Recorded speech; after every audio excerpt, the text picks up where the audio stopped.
আসসালামু আলাইকুম বন্ধুরা, আপনারা অনেকে টাইটেল এবং থাম্বনেল দেখে অবাক হয়েছেন আসলে ধাক্কা দিলে কিভাবে ভিউজ এবং সাবস্ক্রাইবার বাড়বে।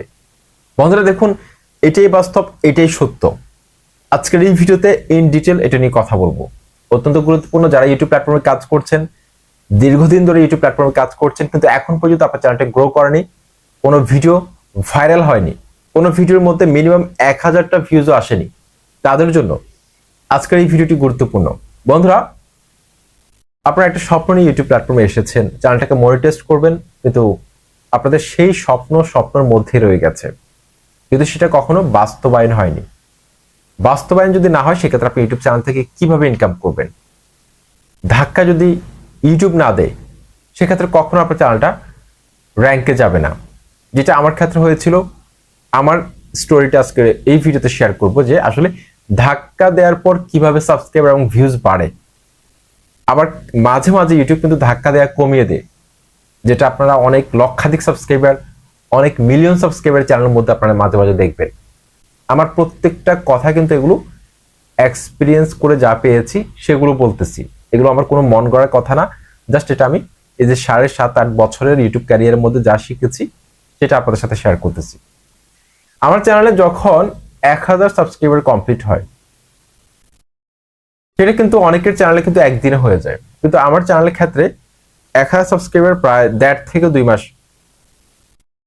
সময় লেগেছিল আমার আরেকটা চ্যানেলে। এই চ্যানেল না, এটার নাম হচ্ছে tag call. Tag call YouTube channel আমার আরেকটা চ্যানেল আছে, সেই চ্যানেল আমার প্রায় 1.5 থেকে 2 মাসের মতো সময় লেগেছিল। আর এই চ্যানেলে আমার প্রথম মাসে, খোলার প্রথম মাসে আমার চ্যানেল, এই চ্যানেলের মধ্যে সাবস্ক্রাইবার আসে প্রায় 4000-এর কাছাকাছি। 1.5 মাসের মধ্যে 4500-এর মতো সাবস্ক্রাইবার ঢুকে, তারপর 1.5 মাসের মধ্যে আমার এই চ্যানেলটা কিন্তু মনিটাইজড হয়ে যায়। তো এটা যে কোনো চ্যানেলের ক্ষেত্রে হয়তো এই গ্রোথ রেশিওটা কাজ করে। আমার মনে হয় যে ইউটিউব প্রথমে 1000 সাবস্ক্রাইবার কমপ্লিট করতে একটু সময় নেয়, ঠিক আছে? বা আপনার কন্টেন্ট যদি অনেক বেশি ভালো হয় সেক্ষেত্রে হয়তো ওভারনাইট এটা কমপ্লিট হয়ে যেতে পারে, কিন্তু একটু সময় নেই। 1000 সাবস্ক্রাইবার কমপ্লিট হতে আমার যে সময় লেগেছিল, 5000 সাবস্ক্রাইবার কমপ্লিট হতে আমার কিন্তু সেই সময়টা লাগেনি। আমার এই চ্যানেলের ক্ষেত্রে আমি দেখেছি যে 5000 সাবস্ক্রাইবার কমপ্লিট হতে কিন্তু হুটহাট কমপ্লিট হয়ে গেছে। প্রতিদিন আমি দেখেছি যে 600, 700, 500 সাবস্ক্রাইবার করে ঢুকতেছে আমার। তারপর 5000 সাবস্ক্রাইবার কমপ্লিট হওয়ার পর হঠাৎ করে আমার চ্যানেলটা কিন্তু থেমে গিয়েছিল কিছুদিন। এই 10-15 দিন আমি প্রতিদিন কিন্তু ভিডিও আপলোড করে যাচ্ছি, কিন্তু আগের মতো সাবস্ক্রাইবার বাড়ছে না। সাবস্ক্রাইবার রেশিওটা কমে 150 এরকম, একদিন 100টা, 50টা, 70টা এরকম সাবস্ক্রাইবার ঢুকতেছে, কিন্তু আমি কিন্তু ভিডিও আপলোড করা ছাড়িনি। তারপর 10-15 দিন এরকম, 10-15 দিন পর হঠাৎ করে আবার আরেকটা ধাক্কা মারে ইউটিউব। সেই ধাক্কায় কিন্তু আমার 10,000 সাবস্ক্রাইবার কমপ্লিট হয়ে যায়। 10,000 সাবস্ক্রাইবার কমপ্লিট 1 সপ্তাহের মধ্যে আমার প্রায় 1500, 2000 এরকম সাবস্ক্রাইবার ঢুকে, ঠিক আছে? তারপর আমি আবার দেখলাম যে 10,000 সাবস্ক্রাইবার যখন কমপ্লিট হয়, 10,000 সাবস্ক্রাইবার কমপ্লিট হওয়ার পর 15,000 সাবস্ক্রাইবার যে যখন কমপ্লিট হয়েছিল আমার, তখনও কিন্তু আমার তেমন একটা কষ্ট হয়নি। অর্থাৎ গ্রোথ রেশিওটা কিন্তু, রিচটা অনেক ভালো ছিল। এখন আবার আমার চ্যানেলটা কিন্তু থেমে আছে।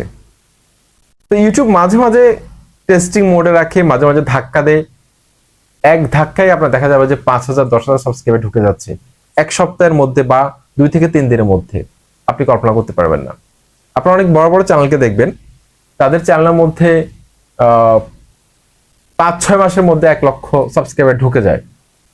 তারপর দেখবেন যে হঠাৎ করে বাকি 5-6 মাসে কিন্তু তার চ্যানেলে 10,000 সাবস্ক্রাইবার ঢুকতেছে না। আবার হঠাৎ করে দেখবেন যে আবার তার চ্যানেলটার গ্রোথ বেড়ে গেছে, তার চ্যানেলটা আবার রিচ বেড়ে গেছে। তো ইউটিউব মাঝে মাঝে কিছু চ্যানেলকে টেস্টিং মোডে রাখে, কিছু চ্যানেলকে ভাইরাল করে, কিন্তু সারা বছর ইউটিউব কোনো চ্যানেলকে বুস্টিং মোডে রাখে না, মানে ধাক্কা দেয় না। কতক্ষণ ধাক্কা দেয়, কিছুক্ষণ টেস্টিং মোডে রাখে, আবার কিছুক্ষণ পর আবার ধাক্কা দেয়। সবসময় যে ব্রাউজ ফিচার থেকে আপনাকে ভিউজ দিবে এটা না। ইউটিউব কিন্তু মাঝে মাঝে আপনার যে চ্যানেলে সাবস্ক্রাইবার রয়েছে সেই সাবস্ক্রাইবারদের কাছ থেকে ফিডব্যাক নিয়ে থাকে, অর্থাৎ ইমপ্রেশন কমিয়ে দিয়ে আপনার সাবস্ক্রাইবারদের কাছ থেকে জরিপ চালায় যে আসলে আপনার সাবস্ক্রাইবার আপনার ভিডিওগুলো কতটুকু পছন্দ করে। টেস্টিং মোডে রাখে, তখন দেখবেন যে আপনার ইমপ্রেশন, ক্লিক থ্রু রেট, তারপরে ইমপ্রেশন সবকিছু কমে যাচ্ছে। তখন দেখবেন যে শুধুমাত্র নোটিফিকেশন থেকে বেশি ভিউজ পাচ্ছেন আপনি, বা নোটিফিকেশন থেকে কম ভিউজ পাচ্ছেন। এটা ইউটিউবে সিগন্যালগুলোকে কিন্তু টেস্ট করে। সুতরাং আজকের এই ভিডিওর মাধ্যমে আপনারা ক্লিয়ারলি একটা ধারণা পেয়েছেন যে আপনাদের চ্যানেলের মধ্যেও কিন্তু এমন হতে পারে। আমরা অনেক বড় চ্যানেলকেও দেখি যে সাবস্ক্রাইবারের তুলনায় ভিউজ অনেক কম, লক্ষাধিক সাবস্ক্রাইবার রয়েছে কিন্তু আর ভিডিও ফেললে 2000-3000 ভিউজ আসে। কিন্তু আবার কিন্তু এটা ঠিক হতে পারে। সুতরাং এটা নিয়ে হতাশ না হয়ে কন্টিনিউ ভিডিও আপলোড করে যান, কনসিস্টেন্সি বজায় রেখে। এটা সবাই কিন্তু আপনার চ্যানেলটা গ্রো করবে। আসসালামু আলাইকুম।